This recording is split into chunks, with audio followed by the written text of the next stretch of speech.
आज जानेंगे झारखंड की बड़ी खबरों को सिर्फ 10 मिनट में। आज 6 दिसंबर दिन शुक्रवार, हिंदी तिथि पंचमी। तो चलिए शुरुआत करते हैं अपनी पहली और महत्वपूर्ण खबरों से। अगर अभी तक आपने चैनल को सब्सक्राइब नहीं किया है तो कर लीजिए, क्योंकि आपको हर सुबह झारखंड से जुड़ी हर छोटी बड़ी खबरों का जानकारी मिलेगा। हेमंत मंत्रिमंडल का हुआ विस्तार, 11 मंत्रियों ने ली शपथ, 6 नए चेहरे हुए शामिल। हेमंत मंत्रिमंडल का गुरुवार को गठन हो गया। 11 मंत्रियों को राज्यपाल संतोष कुमार गंगवार ने राजभवन के अशोक उद्यान में आयोजित शपथ ग्रहण समारोह में पद एवं गोपनीयता की शपथ दिलाई। सबसे पहले राज्यपाल ने प्रोफेसर स्टीफन मरांडी को प्रोटेम स्पीकर की पद का शपथ दिलाई। वहीं मंत्री के रूप में राधा कृष्ण किशोर ने सबसे पहले मंत्री पद की शपथ ली। इसके बाद दीपक बिरुआ, चमरा शिंडा, संजय प्रसाद यादव, रामदास सोरेन, इरफान अंसारी, हफीजुल हसन, दीपिका पांडेय सिंह, योगेंद्र प्रसाद, सुदीप कुमार और शिल्पी नेहा तिर्की ने मंत्री पद की शपथ ली। हफीजुल हसन ने उर्दू में पद और गोपनीयता की शपथ ली। इस मंत्रिमंडल में 6 नए चेहरे को जगह दी गई। नए चेहरों में झामुमो के चमरा लिंडा, सुदीप सोनू और योगेंद्र प्रताप, कांग्रेस की ओर से शिल्पी नेहा तिर्की और राधा कृष्ण किशोर और राजद की ओर गोड्डा विधायक संजय प्रसाद यादव को हेमंत कैबिनेट में जगह मिल गया। इस मंत्रिमंडल में झामुमो के 6, कांग्रेस के 4 और राजद के 1 विधायक को जगह मिली। हेमंत कैबिनेट में संथाल परगना से 4 विधायकों को मंत्रिमंडल में जगह दी गई है। इसमें मधुपुर से हफीजुल अंसारी, जामताड़ा से डॉक्टर इरफान अंसारी, महागामा से दीपिका पांडेय सिंह और गोड्डा से संजय प्रसाद यादव शामिल हैं। पलामू प्रमंडल से कांग्रेस विधायक राधा कृष्ण किशोर को शामिल किया गया।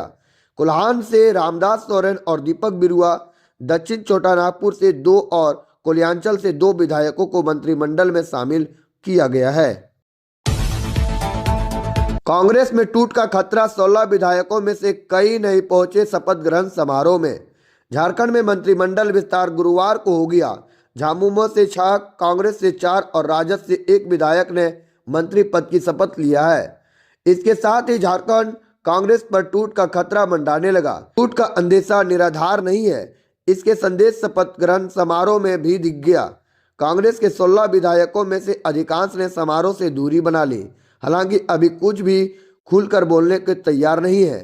इनमें अधिकांश विधायक रांची में मौजूद रहे, लेकिन राजभवन नहीं पहुंचे। सूत्रों के हवाले से पता चला, कांग्रेस विधायकों की नाराजगी की कई वजह है, पर 2 वजह प्रमुख है। पहली वजह यह है कि सामान्य जाति से किसी भी विधायक को मंत्री नहीं बनाया गया। वैसे देखा जाए तो पूरे मंत्रिमंडल में सामान्य जाति से कोई भी मंत्री नहीं है। दीपिका पांडेय सिंह को ओबीसी माना जा रहा है। दूसरी बड़ी वजह, दूसरे दल से टूट करके कांग्रेस में आने वाले विधायक को तहजीब नहीं दिया जा रहा है, और इस सब के लिए कांग्रेस ने शीर्ष नेतृत्व को जिम्मेदार भी माना। राधा कृष्ण किशोर अलग अलग समय में दल बदलते रहे और वर्तमान सरकार में भी मंत्री बने। मंत्री पद की शपथ लेने वाले इरफान अंसारी को लेकर कहा जा रहा है कि पिछली सरकार में उन्होंने सरकार को अस्थिर करने में किस तरह का काम किया, वह जगह जाहिर है। पार्टी ने उनके खिलाफ कोई भी कार्रवाई भी की थी।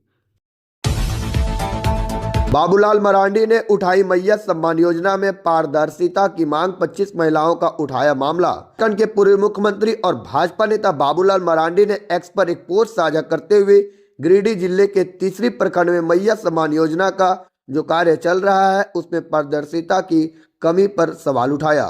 उन्होंने 25 महिलाओं को योजना का लाभ न मिलने पर चिंता भी व्यक्त की। मरांडी ने लिखा है कि तीसरी प्रखंड के एक गाँव में लगभग 40 महिलाओं ने मैया सम्मान योजना का फॉर्म भरा, लेकिन इनमें से केवल 15 महिलाओं को ही योजना का लाभ मिला। बाकी 25 महिलाएं अभी भी भुगतान का इंतजार कर रही है। महिलाओं ने बताया कि उन्होंने पूरी प्रक्रिया का पालन किया है, फिर भी उन्हें योजना से वंचित रखा गया। उन्होंने आरोप लगाया कि चयन प्रक्रिया में पारदर्शिता की कमी है और भ्रष्टाचार के कारण कई पात्र महिलाएं योजना का लाभ नहीं ले पा रही। उन्होंने मुख्यमंत्री हेमंत सोरेन से आग्रह किया कि सभी पात्र महिलाओं को लंबित 4 किस्तों का योजना का लाभ सुनिश्चित किया जाए और भविष्य में नियमित भुगतान हो। मरांडी ने कहा कि हेमंत सरकार की इस योजना से ग्रामीण महिलाओं को आर्थिक सहायता की उम्मीद थी, लेकिन इसे ठीक से लागू न किए जाने से उनका भरोसा टूट रहा। उन्होंने सरकार से इस मामले की जांच कर दोषियों पर कार्रवाई करने की मांग की है। कैमरून में फंसे झारखंड के 47 मजदूर, सोशल मीडिया पर वतन वापसी की गुहार।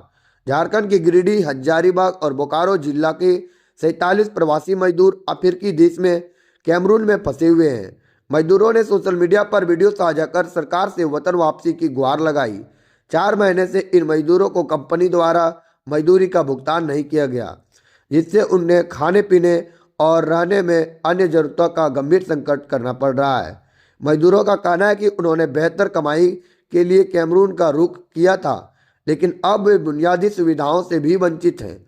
उनके पास ना तो खाने के लिए पर्याप्त भोजन है, न ही लौटने के लिए संसाधन। प्रवासी मजदूरों के मुद्दों पर काम करने वाले सामाजिक कार्यकर्ता सिकंदर अली ने केंद्र और राज्य सरकार से मजदूरों की सुरक्षित वतन वापसी के लिए ठोस कूटनीतिक कदम उठाने की मांग की। उन्होंने कहा कि यह पहली बार नहीं है जब प्रवासी मजदूर विदेश में फंसे हैं। इससे पहले भी झारखंड के कई मजदूर अधिक पैसे कमाने की उम्मीद से विदेश जाकर मुश्किल में फंस चुके। और साथ ही सिकंदर अली ने कहा है कि सरकार को प्रवासी मजदूरों की समस्याओं का अस्थायी समाधान निकालने के लिए झारखंड में रोजगार के अवसर बढ़ाने चाहिए, ताकि लोग मजबूरी में पलायन ना करें। उन्हें मजदूरों की जल्द से जल्द वतन वापसी और सुनिश्चित करने का आग्रह भी किया है। जेएसएससी सिज्जल परिणाम पर भाजपा हमलावार, कहा छात्रों के भविष्य के साथ क्रूर मजाक। साथ ही जेएसएससी सिज्जल परीक्षा परिणाम को लेकर भाजपा ने तीखी प्रतिक्रिया व्यक्त की। भाजपा के प्रदेश प्रवक्ता अजय शाह ने इसे छात्रों के भविष्य के साथ क्रूर मजाक करार दिया। कहा कि यह हेमंत सोरेन सरकार की उदासीनता और अहंकार को दर्शाता है। हमने उम्मीद की थी भारी जनादेश के साथ यह सरकार छात्रों और युवाओं के प्रति अधिक संवेदनशील दिखाई देगी, लेकिन इसके बजाय सरकार का रवैया अहंकारी और गैर जिम्मेदाराना होता है। सरकार ने निष्पक्ष जांच का वादा किया था, लेकिन बिना किसी उचित प्रक्रिया और जांच के परिणाम जारी करना इस सरकार की लापरवाही का परिचय देता है। शाह ने सोशल मीडिया पर वायरल एक संदेश का जिक्र करते हुए कहा, परिणाम से पहले एक वायरल संदेश में 2 विशेष रोल नंबर का उल्लेख था और परिणामों में वही रोल नंबर दिखाई दिए।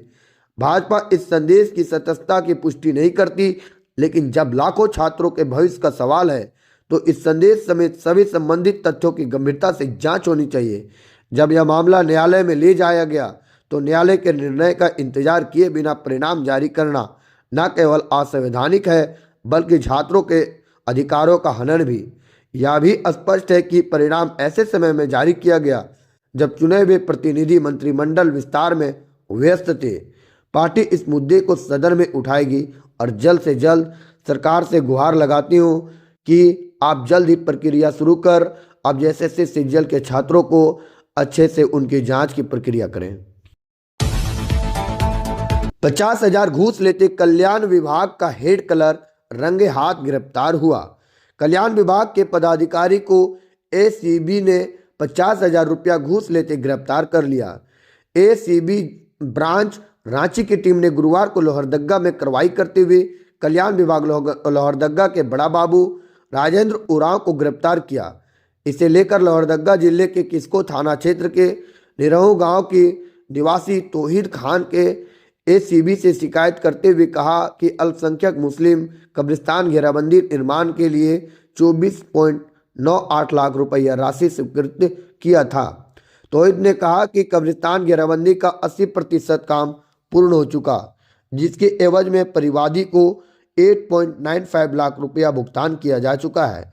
इसके लिए कल्याण विभाग लोहरदगा के बड़ा बाबू राजेंद्र उरांव के द्वारा 8% के हिसाब से 70,000 रुपये रिश्वत के रूप में मांगी जा रही थी। वादी के द्वारा काम कराने के बाद 50,000 रुपये लेकर काम करने को राजी हुए और बोले कि वक्त राशि नहीं देने पर फाइनल बिल का निकासी नहीं करेंगे, जिसके बाद इसकी शिकायत एसीबी से की गई। दोस्तों आज के लिए इतना ही खबर, फिर मिलेंगे कल इसी सुबह। अगर वीडियो पसंद आया तो वीडियो को शेयर कर साथ ही लाइक करें और चैनल को सब्सक्राइब करना ना भूलें।